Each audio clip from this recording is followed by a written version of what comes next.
The sun was shining bright over the city of Los Angeles, casting long shadows across the bustling streets. It was a perfect afternoon, the kind of day where the sky looks like it has been touched up with blue paint.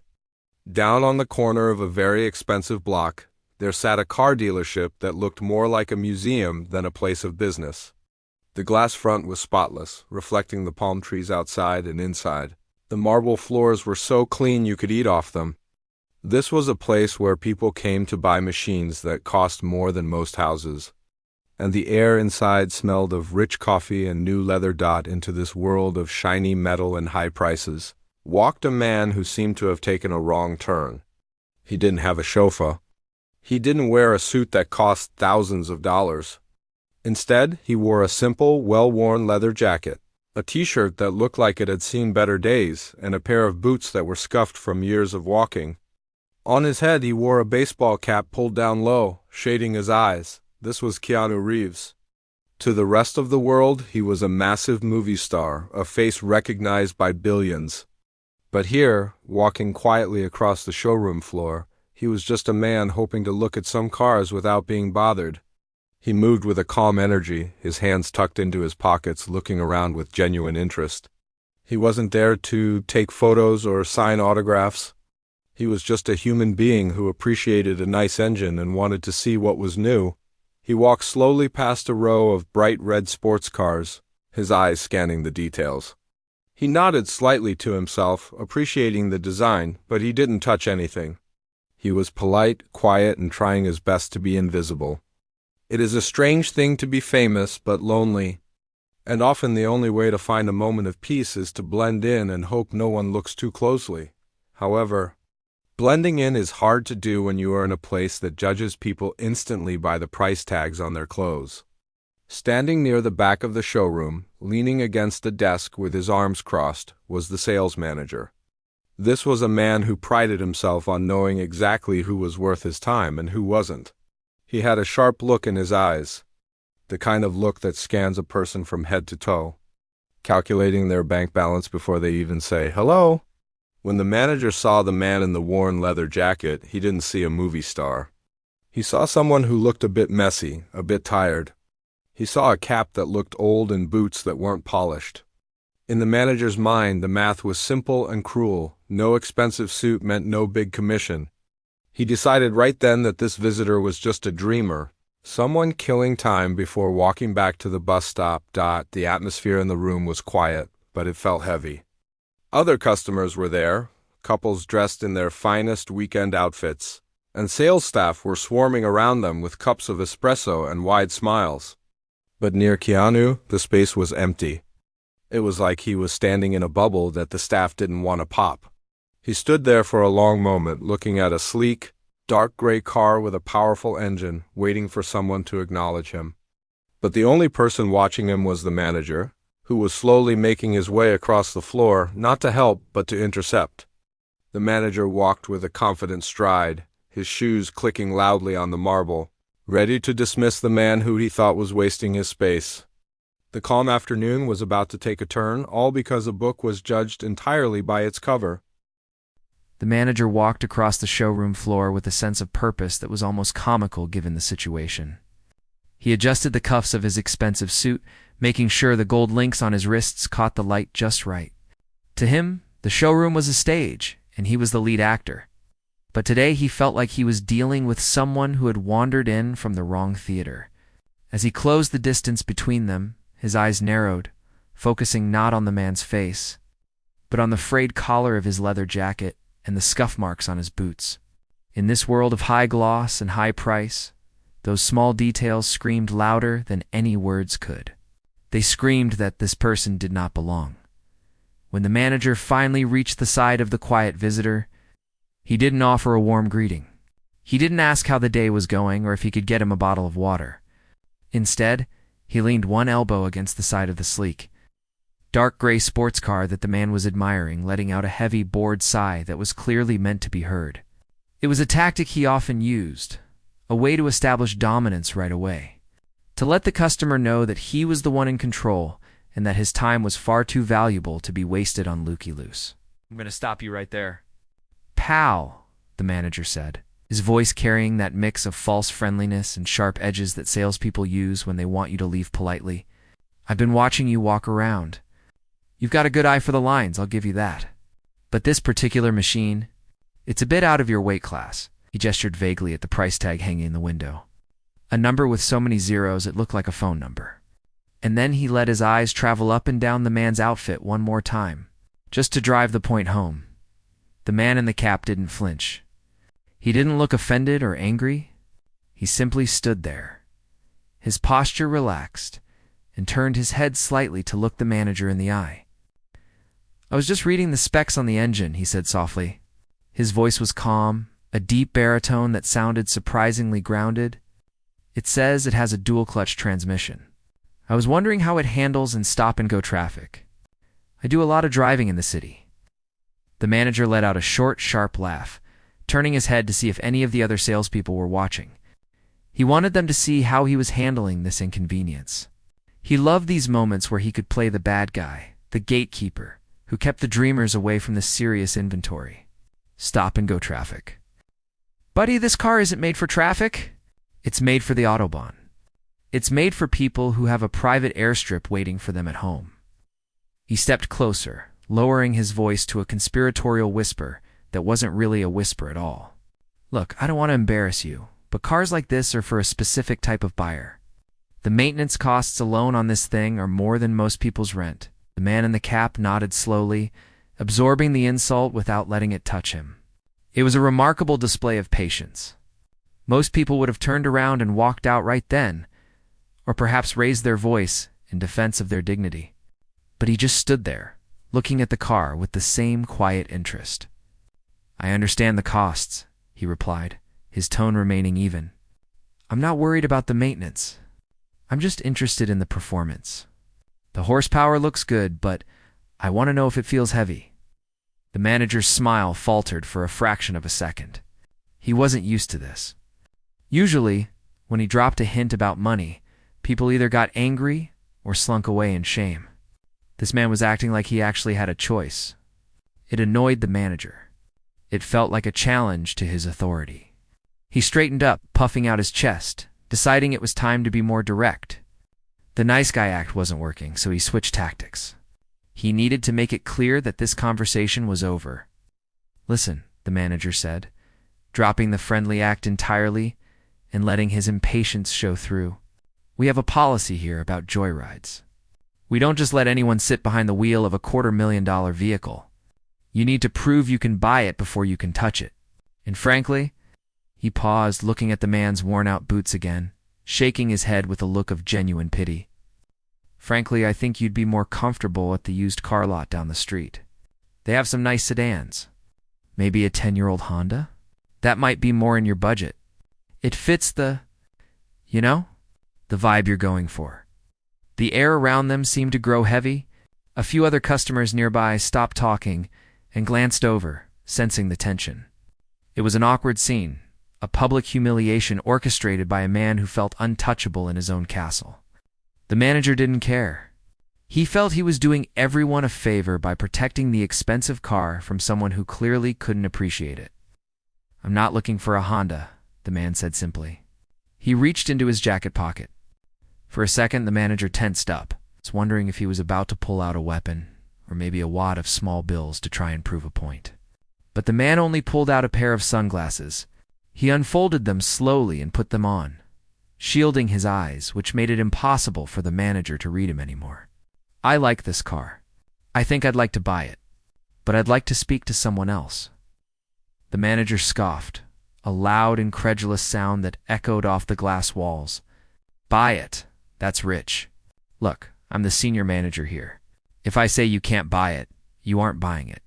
We have a reputation to maintain. We can't just sell these cars to anyone who walks in off the street. You need to fit the profile, and let's be honest, you look like you haven't slept in your own bed in a week." He crossed his arms, a smug grin returning to his face. He felt he had one. He had asserted his dominance and protected the brand. He was so wrapped up in his own arrogance that he completely missed the way. The young sales assistant standing a few feet away was staring with wide, horrified eyes. The assistant recognized the face under the cap. He recognized the voice. He knew exactly who was standing there being insulted, but he was too terrified of the manager to say a word. The manager, drunk on his own power, had no idea that he was not just insulting a random customer. He was digging a hole so deep that no amount of salesmanship could ever get him out of it. The man in the cap stood silently for a moment longer, looking at the reflection of the showroom and the car's shiny hood, seemingly unbothered, yet the silence that followed felt like the quiet before a storm. The silence that settled over the expensive showroom was thick, like heavy fog rolling in off the ocean. It wasn't a peaceful silence, but the kind that makes the back of your neck prickle. The man in the baseball cap stood motionless, his hands resting easily at his sides. He had just made a very simple, very reasonable request. He wanted to speak to someone else. To any rational person, this was standard procedure. If a customer and a salesperson don't click, you get a new salesperson. It happens 1,000 times a day in businesses all over the world.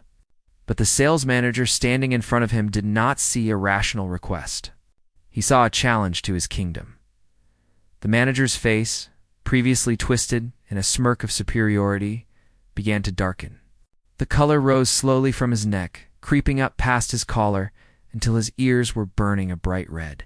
He couldn't believe what he had just heard. In his mind, he was doing this guy a favor by even talking to him. He had graciously explained how the world worked, and now this person in the worn-out jacket was trying to order him around. It was insulting. It was disrespectful.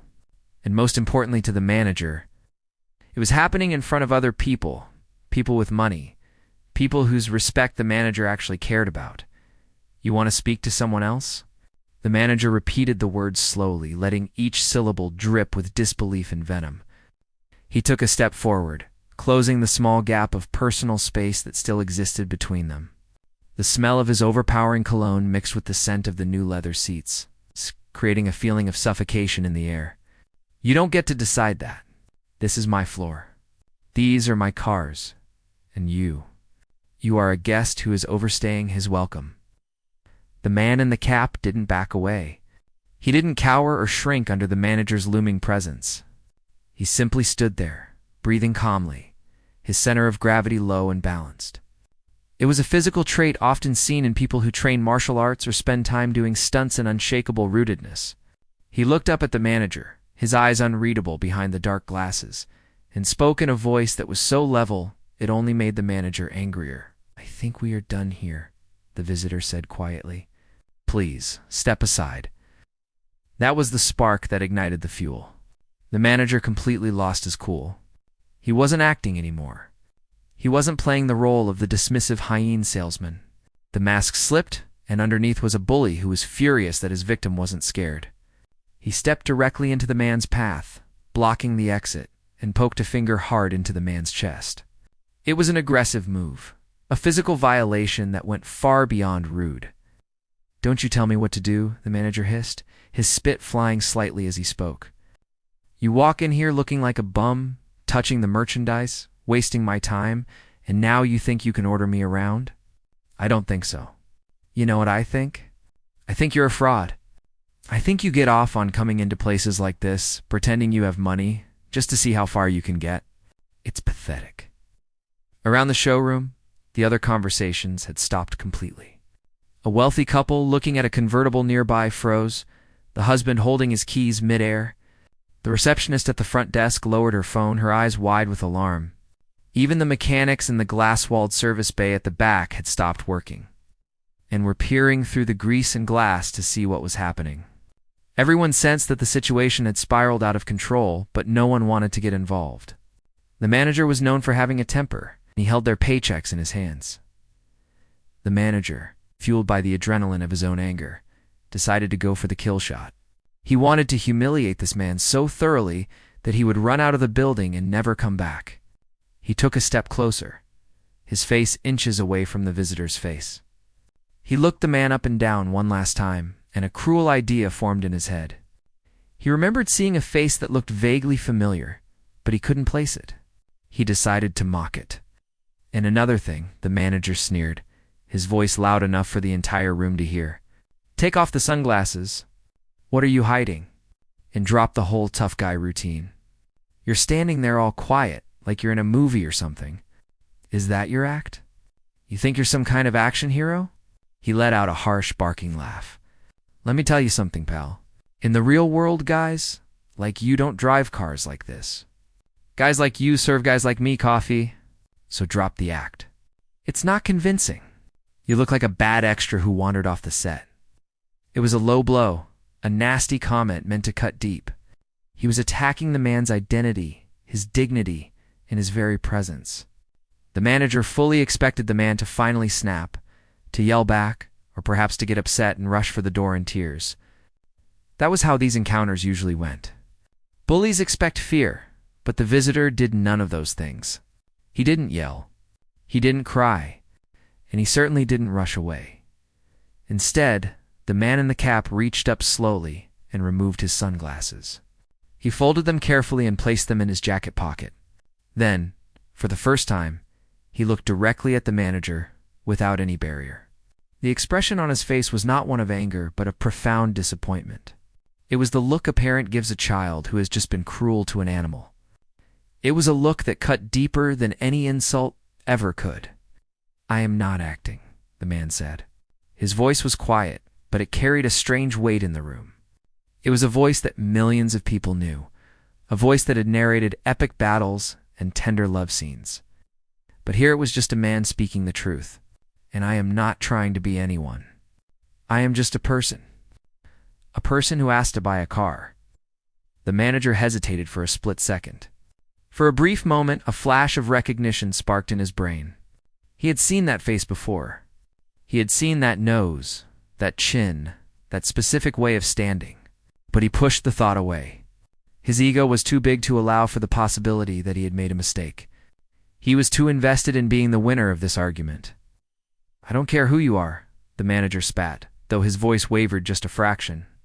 You're leaving now, or I'm calling the police and having you removed for trespassing. He pointed a finger toward the glass doors, his hand shaking slightly. Get out, and don't come back until you can afford a tie. The tension in the room was now unbearable. It felt like the air pressure had dropped, like a storm was about to break glass. The manager was breathing heavily, his chest heaving, waiting for the visitor to crumble. The visitor just stood there, looking at the manager with a steady, calm gaze. He didn't move toward the door, and he didn't fight back. He just stood his ground, a rock in a river of rage. It was in that exact moment of frozen hostility that the heavy oak door, leading to the private offices upstairs, swung open. The sound of the door latch clicking echoed through the showroom like a gunshot, cutting through the tension. Everyone turned their heads. A man in his 50s, wearing a tailored suit that actually fit him properly, and a look of immense concern on his face, stepped out onto the balcony overlooking the floor. He had heard the shouting. He had heard the insults. And now, as he looked down over the railing, he saw the scene unfolding. The blood drained from his face instantly. He saw his aggressive manager threatening a customer. But more importantly, he finally saw who the customer was. The manager, still pointing at the door, didn't notice the owner yet. He was too busy gloating, convinced he had one. Did you hear me? I said, get out. He shouted, unaware that his world was about to come crashing down around him. The silence of the room was no longer just heavy. It was waiting. Waiting for the hammer to drop? The shouting from the floor below had drifted up to the owner's office like a bad smell, disturbing the quiet peace of his expensive workspace. At first, he had ignored it. Arguments happened in car dealerships.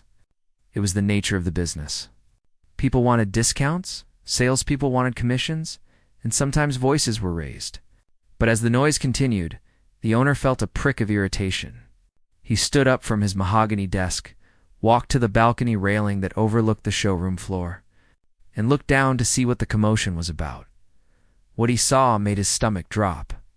He saw his sales manager, a man usually known for his slick charm, standing with his chest puffed out like a fighting rooster. He saw the aggressive finger-pointing, the red face, the sheer lack of professionalism.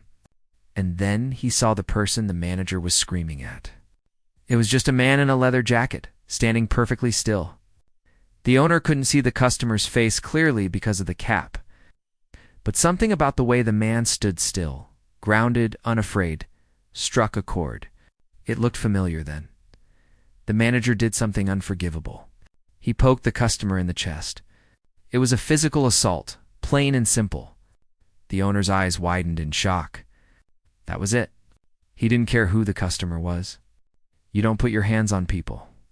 He turned from the railing and bolted for the stairs, his heart pounding not just from the exertion, but from a sudden, creeping sense of dread. He had a terrible feeling about this. Down on the floor, the manager was still in his glory. I said, "Get out." He roared, spittle flying from his lips. He felt like a king who had just banished a peasant. He expected the man in the cap to finally crumble, to run for the exit with his tail between his legs. But the man didn't move. Instead, the man looked past the manager's shoulder, his eyes focusing on a point just beyond the bully's head. The manager frowned, confused by the man's lack of fear. "What are you looking at?" he demanded, turning his head to follow the man's gaze. That was when the heavy steel door leading to the offices burst open. The owner stormed onto the showroom floor, moving with a speed that belied his age. He didn't walk. He power-walked, his face a mask of panic and fury. He didn't look at the other customers. He didn't look at the cars. He laser-focused on the confrontation in the center of the room. "Stop," the owner shouted, his voice cracking with urgency. It wasn't a polite request. It was a command. The manager flinched, spinning around. When he saw his boss, his expression instantly morphed from anger to a smug satisfaction. He wiped his mouth with the back of his hand and straightened his tie. Believing he was about to be commended for getting rid of a troublemaker, "Sir," the manager said loudly, puffing his chest out again. "Good timing. We have a trespasser here. A guy with no money, wasting our time. I was just handling it and getting him off the lot for you." The owner didn't even look at him. He didn't blink. He didn't stop moving until he was standing right between the manager and the man in the cap. With his back to the manager, the owner held up both hands in a gesture of surrender and apology. He was breathing hard, sweat beading on his forehead.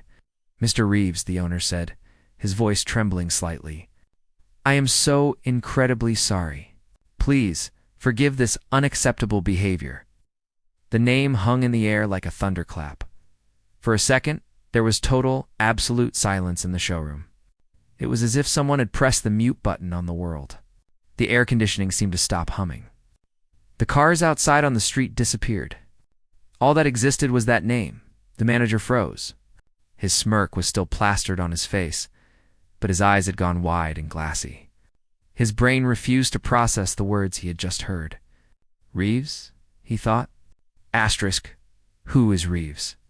And then, like a jigsaw puzzle sliding into place in slow motion, he looked at the back of the man in the cap.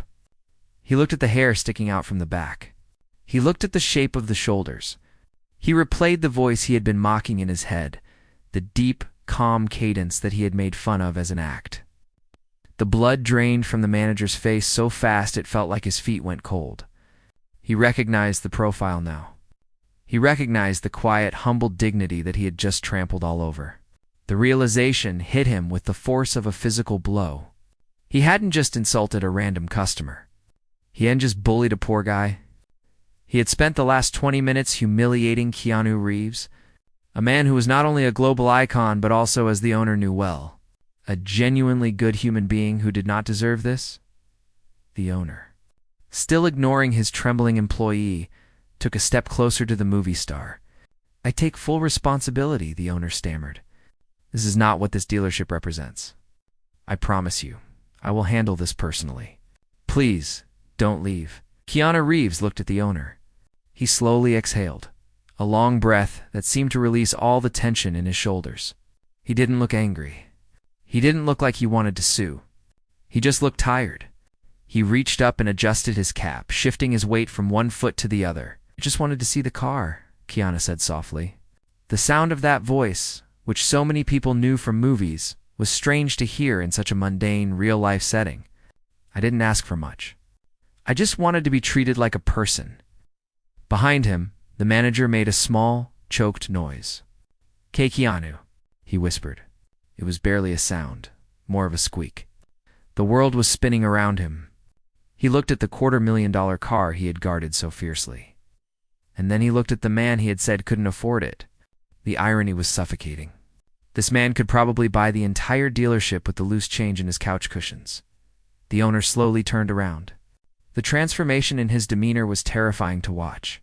The panic for his customer vanished, replaced by a cold, white-hot fury directed entirely at his employee.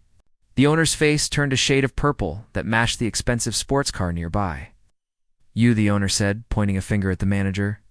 It was the same finger the manager had used to poke Keanu, but now it was trembling with rage. "You thought you could judge a human being by his clothes. You thought you could treat another soul like dirt because of your own arrogance." I didn't know," the manager stammered, his voice cracking. He held up his hands as if to defend himself from a physical blow. He was wearing? I didn't know it was him. And that makes it okay? The owner roared, his voice echoing off the glass walls. The other customers in the showroom were now openly staring, some pulling out their phones, realizing they were witnessing something extraordinary. If it wasn't him, it would still be wrong. You treat every customer with respect. That is the job. But to do this to him? To insult a man who has done more for this city than you ever will? You have not just made a mistake. You have destroyed your career here. The manager stumbled backward, his heel catching on the edge of a floor mat. He almost fell, catching himself on the hood of a sedan. He looked around the room for support, but he found none. The other salespeople looked at the floor, or at their shoes, unwilling to make eye contact. The young assistant, who had watched in horror earlier, bit his lip, terrified but secretly relieved that the bully was finally facing the music. Even the customers looked disgusted. There is nothing people hate more than seeing a regular person get bullied. Finding out it was a celebrity just made the manager look 100 times worse. Keanu stood quietly during the storm. He watched the manager shrinking away, looking small and pathetic. It was a stark contrast to the big, tough man who had been throwing his weight around just minutes ago. Keanu didn't say anything. He didn't join in the shouting. He just watched, his hands still in his pockets. It was a powerful moment, the silence of the victim versus the noise of the consequences. The owner took a deep breath, trying to compose himself. He turned back to Keanu, his posture softening again. "Mr. Reeves," he said, his voice calmer now, "please let me get you some water. Let me show you the car properly. And I assure you this man will not be working here by the time you leave." The manager whimpered. He looked at Keanu, his eyes pleading. "Sir," he choked out, desperate now, "I'm sorry. I didn't mean it. I was just doing my job, please." "Tell him it's okay." Keanu looked at him. The room went silent again, waiting for the star to speak. Would he yell? Would he humiliate the man? It was the perfect opportunity for revenge. The manager held his breath, his heart hammering against his ribs like a trapped bird.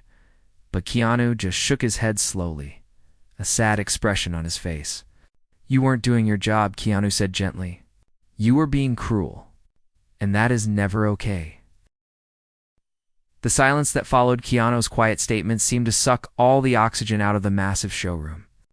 The manager stood there, his mouth opening and closing like a fish out of water, unable to form a single coherent sentence. He looked from the owner, whose face was still purple with rage, to Keanu, who stood with the patience of a mountain. The manager's life was flashing before his eyes, not his whole life, but his career, his reputation, and the comfortable living he had made by selling cars to people he deemed worthy. In the span of 5 minutes, he had managed to destroy all of it with his own arrogance. The owner took a deep, shuddering breath, trying to regain his composure. He straightened his jacket, smoothed his tie, and turned to the trembling man who had caused this disaster.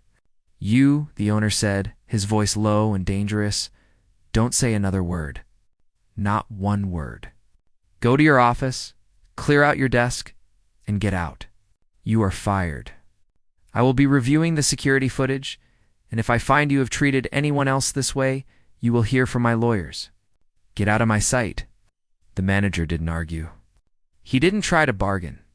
He knew it was over. He walked away with his head down, his shoulders slumped in defeat, looking smaller and sadder than he had just minutes earlier when he was the king of the castle. As he disappeared into the back office, the heavy door clicking shut behind him, the tension in the room began to fade, replaced by a buzzing curiosity. The other customers were whispering, pointing their phones, trying to capture a glimpse of the movie star who had just taken down a bully with nothing but calm words. The owner turned back to Keanu, his face apologetic once again. "Mr. Reeves," he said, spreading his hands, "I cannot tell you how sorry I am for that experience. Please, let me make it right. That car you were looking at, the one he told you was out of your league, I will give you a massive discount. I will take 20% off the price right now. No, 30%? It is the least I can do." Keanu shook his head slowly. He adjusted his cap, shielding his eyes again, and looked around the showroom. "I don't need a discount," he said softly. "The car is worth the price. I believe in paying for what you get." The owner blinked, surprised. "But sir, after what happened, after the way you were treated—" "Everyone makes mistakes," Keanu said, interrupting him gently. "He was loud, and he was rude, but I don't want his mistake to be your loss. I want to buy the car." A murmur went through the small crowd of onlookers. They were expecting a scene, a demand for free stuff, or a storm out. Instead, they were witnessing a masterclass in grace. Keanu walked over to the dark gray sports car again. He ran his hand along the hood, feeling the cool metal. "I'll take this one," he said. "It's a beautiful machine." The owner, eager to please, clapped his hands together. "Excellent. Wonderful choice. Let's go to my office. I have the paperwork ready. We can have you out of here in 20 minutes. Keanu looked toward the back of the room. Standing near a desk, clutching a clipboard to his chest like a shield, was the young sales assistant. He was the one who had watched the whole thing happen with wide, horrified eyes. He was the one who had looked terrified when the manager was yelling. Keanu pointed a finger at him. "Actually," Keanu said, "I'd like him to handle the paperwork. Is that okay?" The owner looked over at the young assistant, who looked like he was about to faint. "Oh, him? That S. Yes, of course. He's new, but he can certainly assist." "Kevin, get over here!" The young man, whose name was apparently Kevin, practically stumbled over his own feet, rushing to get to them. His face was flushed, his hands were shaking, and he couldn't quite believe this was happening. "Yes, sir? Mr. Reeves. I'm so sorry about earlier. I wanted to say something, but It's okay," Keanu said, offering him a small, reassuring smile. "You were in a tough spot. Let's just do the business." They moved to a small glass table in the corner of the showroom. The atmosphere was completely different now. There was no bullying, no sneering, just a quiet transaction. Kevin pulled out the forms, his fingers fumbling with the papers. Keanu sat comfortably, answering questions with his address, his driver's license details, treating the young man with the same respect he would show a CEO. The owner hovered nearby, watching like a hawk, terrified that something else would go wrong. When they got to the payment section, the owner spoke up again. "We can set up financing, Mr. Reeves, or wire transfer. Whatever is easiest for your team." Keanu reached into his leather jacket and pulled out a simple, worn leather wallet. From inside, he took out a single credit card. It looked like any other card in anyone's wallet. He slid it across the table to Kevin. Full amount. Kevin picked up the card with trembling hands. He looked at the name on it, confirming it was real, and then swiped it. The machine beeped. Approved $250,000 spent as casually as if he were buying a sandwich. Kevin printed the receipt. He slid the paper toward Keanu along with a pen. "Here you go, sir. If you could just sign right there at the bottom." The entire showroom was watching. People were holding their breath. It was the climax of the drama. The star had bought the car. The bully had been fired. Justice had been served. It seemed like the story was over, but Keanu didn't sign the paper. He looked at the line for the signature. He looked at the young man, Kevin, who was standing there waiting to take the signed documents to the manager's old office. Keanu tapped the pen against his chin for a moment, thinking. Then, he turned the paper around. He flipped to a new page and started writing something else. "Is there a problem?" the owner asked, leaning in. Is the card not working? The card works fine, Keanu said. He tore a page off the pad and slid it back to Kevin. Then, he handed the pen to the young man. I want you to sign it. Kevin stared at him, his eyes wide. What, sir? No, ye. I can't sign for your purchase. That S. That's fraud. It's not fraud, Keanu said, his voice calm and clear. I'm not buying the car for me. The confusion in the room was palpable. The owner frowned. I don't understand, Mr. Reeves. If you aren't buying it, who is it for? Keanu looked at Kevin. He looked at the cheap shoes the young man was wearing, the nervous way he stood, the kindness in his eyes that had been suppressed by fear. Keanu remembered the manager's cruel words about how people dress and how much money they have. He is, Keanu said, pointing directly at the stunned assistant. It's his car. A collective gasp went through the showroom. It was so quiet you could hear a car engine ticking as it cooled down outside. Kevin laughed nervously, thinking it was a joke. That S. That's a good one, sir. Very funny me. In this car? I'm serious, Keanu said. He leaned forward, looking the young man dead in the eye. You were the only one in this room who looked like you actually cared about how I was being treated. You have a good heart. You don't deserve to be working for a bully who treats you like dirt. You deserve better. Keanu picked up the paperwork and flipped back to the purchaser section. He pointed to the line where the name should go. Sign it, he said again. It's paid for. Taxes, title, everything. It's yours. The owner stood there with his mouth open. He was a businessman. He knew how much this car cost. He knew the commission on a sale like this would change this kid's life. Mr. Reeves, the owner stammered. This is incredibly generous. But are you sure? This is a $250,000 vehicle. I'm sure, Keanu said. He leaned back in his chair. See, the manager was right about one thing. People are judged by how they look and what they drive. It's a stupid way to think, but it's the world we live in. Now when Kevin walks out of here, nobody will ever judge him again. He'll drive this car and he'll hold his head high. Kevin looked at the pen. He looked at the car, which was gleaming under the showroom lights. He looked at Keanu, who sat there with a humble expression. S. As if he had just given someone a ride to the airport, not a luxury sports car. Tears welled up in the young man's eyes. He couldn't find his voice. He just nodded and leaned over the table. With a shaking hand, he signed his name on the line. The room erupted, not in a loud, chaotic way, but in a wave of emotion. The other customers began to clap. It started slowly, with one person, and then spread until the whole showroom was applauding. Even the mechanics in the back were clapping their greasy hands together. It was a standing ovation for kindness, for a moment where the good guy actually won. Keanu stood up. He didn't want the applause. He didn't want the attention. He extended his hand to Kevin, who shook it firmly, unable to speak through his gratitude. Take care of it, Keanu told him. And take care of yourself. Don't let anyone ever tell you that you don't belong here.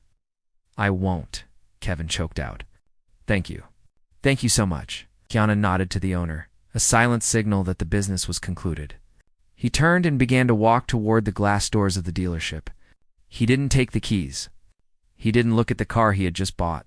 He just put his hands back in his pockets and walked toward the exit as he reached the doors. The automatic sensor slid them open. The bright California sunlight flooded in, hitting his face. He walked out into the heat, not toward a limousine, but toward the sidewalk. A few people outside recognized him, their eyes widening, but he just gave a small nod and kept walking. He disappeared into the crowd, just a man in a leather jacket leaving a building.